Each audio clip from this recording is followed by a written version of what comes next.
Picture the future of Britain. Millions of electric vehicles gliding silently down motorways and a nation powered by the clean, quiet force of the wind. It's a green revolution built on steel, glass and ingenuity. But what about the secret ingredients? The critical minerals inside every powerful electric motor and every giant wind turbine. They're not from here. The UK is overwhelmingly reliant on a fragile global supply chain. A chain that begins thousands of miles away and is dominated by a single nation. That's about to change. Deep in the Yorkshire countryside, a single plant is set to anchor a new industrial future. This is the story of how one facility is at the heart of the UK's bold strategy to reclaim its industrial sovereignty and take control of its own green destiny. To really get what's happening in Yorkshire, you first need to understand the scale of the problem. The world is in the middle of a massive shift in energy and transport. The race to net zero isn't a distant dream. It's a global industrial sprint, and the UK has set some of the most ambitious targets on the planet. This green revolution is built on a specific group of materials, rare earth elements. And despite the name, they aren't necessarily rare in the ground, but they are incredibly difficult to process into a usable form. Two of these, neodymium and praseodymium, often just called NdPr, are absolutely vital. So why are they so important? Because when you mix them with iron and boron, you get the most powerful permanent magnets known to science. These aren't your fridge magnets. They are high-performance components at the heart of over 90% of all premium electric vehicles from brands like Tesla, BMW and Nissan. Every single EV needs between 1 and 3 kilograms of these rare earth oxides to work. And it's not just cars. These same magnets are crucial for the direct drive generators in offshore wind turbines, turning the immense power of the wind into electricity with unmatched efficiency. Without a steady, reliable supply of NdPr, the UK's goals for millions of new EVs and a huge expansion of wind power are on shaky ground. This is the reality of the UK's vulnerability. For decades, the global production, and more importantly, the complex processing of these rare earths has been dominated by one country, China. Today, China controls around 60% of rare earth mining, but a staggering 90% of the processing and magnet manufacturing. This near monopoly leaves the UK's most critical future industries exposed to geopolitical tensions, trade disputes and supply chain shocks. The UK government knows this, publishing a critical minerals strategy that calls out the urgent need to build resilient domestic supply chains. The strategy highlights a growing list of materials deemed critical because of their economic importance and the high risk to their supply. It's a strategic dependency that threatens both economic security and the green transition itself. If the UK is going to lead in the age of electrification, it can't just borrow the keys. It needs to forge its own. The UK's answer to this challenge is taking shape here at the Saltend Chemicals Park in the Humber region of East Yorkshire. This is the site of Pensana's rare earth processing facility, a project that's not just a factory, but a strategic national asset in the making. What's happening inside is set to place the UK on the map as one of the few major rare earth producers outside of China. So how does it all work? The operation is built on a simple but powerful idea: a fully integrated, sustainable mine-to-metal supply chain. It all starts over 6,000 miles away at Pensana's Longonjo mine in Angola, one of the world's largest and highest grade deposits of these magnet metals. Main construction at Longonjo began in mid-2025, backed by significant funding from partners like the Angolan Sovereign Wealth Fund, which shows how important this project is for Angola too. It's an open-pit mine, so the valuable ore is close to the surface, making it easier and more efficient to extract. The first phase of the project is designed to produce around 20,000 metric tons of raw material, known as mixed rare earth carbonate, each year. This material will then travel 273 kilometers along the historic Lobito Railway to the Atlantic coast, where it begins its journey by sea to the Humber estuary in the UK. And that's where the Saltend plant takes over. The raw carbonate goes through a highly complex separation process. Think of it as a chemical refinery, but for elements.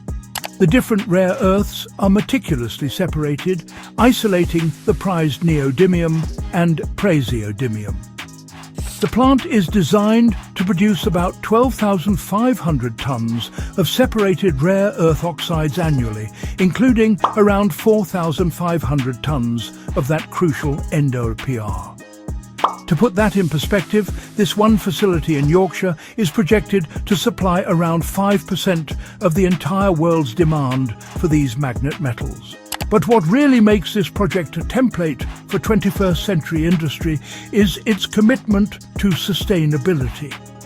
The Saltend plant is cleverly located within the Humber Free Port, giving it plug-and-play access to the port and other industrial infrastructure.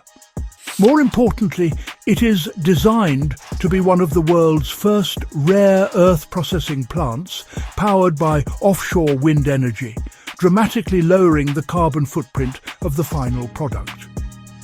It's also connected to the wider Zero Carbon Humber initiative, a partnership of leading businesses committed to making the Humber the world's first net zero industrial cluster by 2040. This includes plans for green hydrogen production and carbon capture technology. By plugging into this ecosystem, the Saltend plant isn't just an isolated factory. It's a key part of a new, clean, industrial heartland.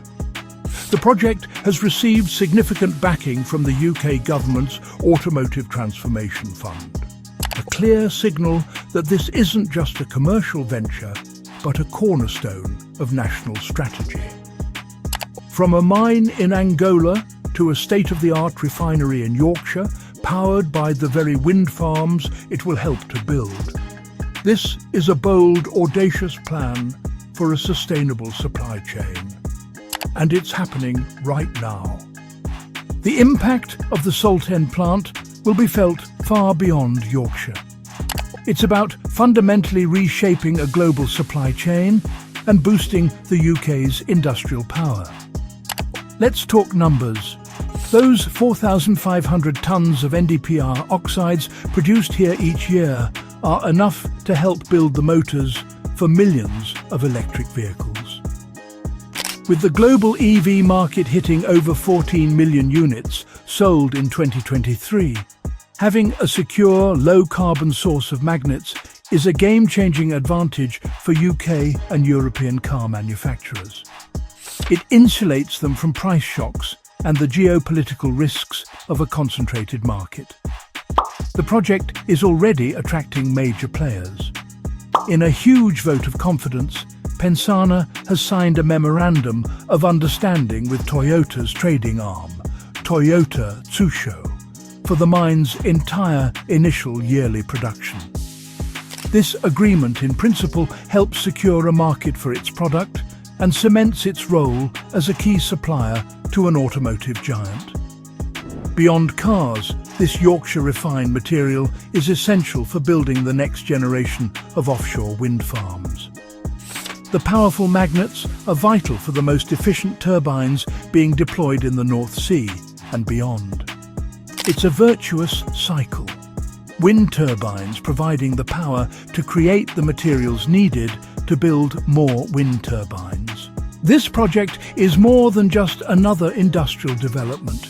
It represents a major economic boost for the UK, and in particular the Humber region. During the construction phase alone, the facility was projected to generate over 450 jobs, ranging from engineers and technicians to construction workers and support staff. These short-term opportunities provided an immediate injection into the local economy, supporting businesses and families alike. Beyond construction, the long-term benefits are even more significant. Once fully operational, the plant will provide around 125 permanent high-value jobs. These are not just ordinary positions, but roles in advanced manufacturing and high-tech engineering, offering stability and growth for the local workforce. For the Humber, an area with a proud industrial heritage, this is more than employment.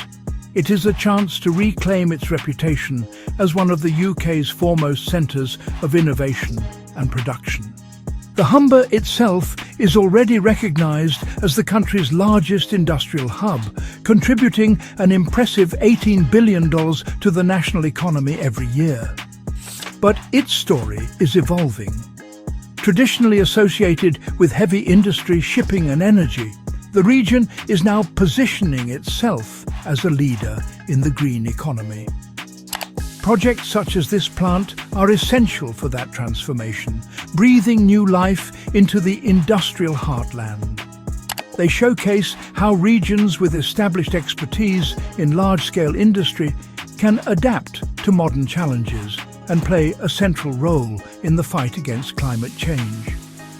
This is about bringing back high-tech manufacturing to communities that are ready and eager for growth. Yet, perhaps the most profound impact of this project is not just economic, but strategic. For decades, Western nations relied heavily on outsourcing the complex, energy-intensive work of processing critical minerals to countries far from their shores.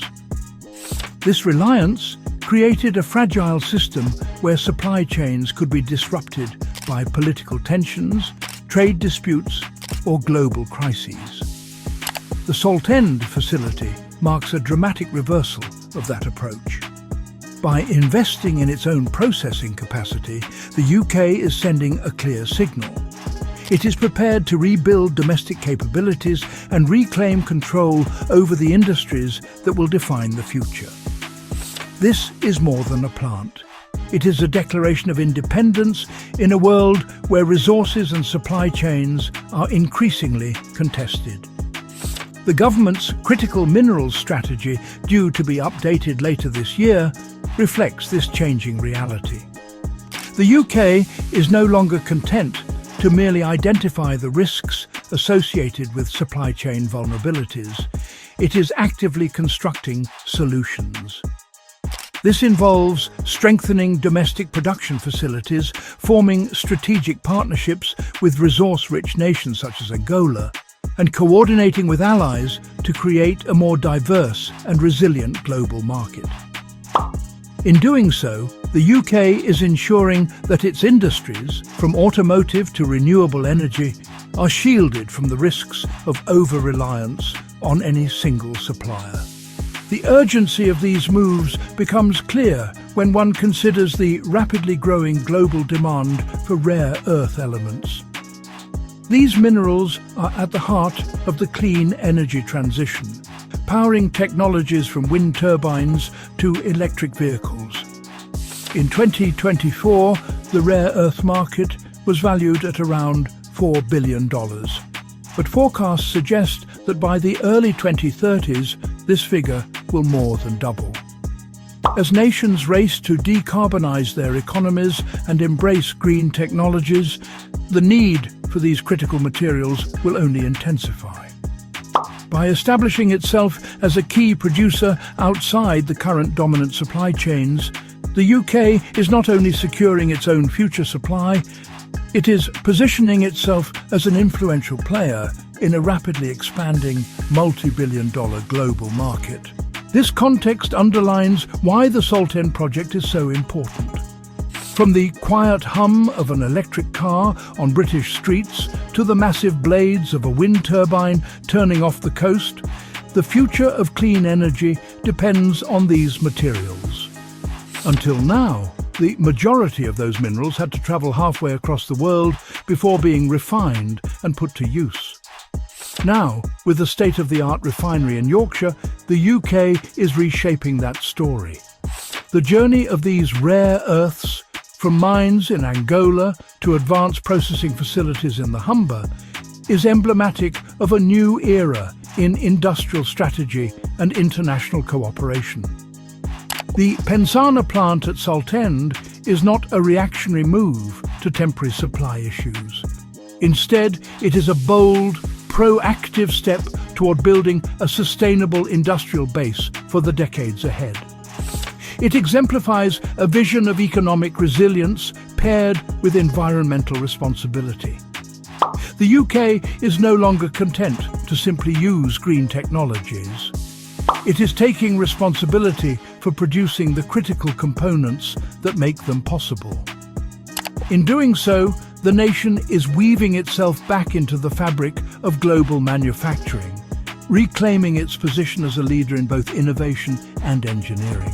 Nestled in the Humber's industrial heartland, this single facility is a powerful statement.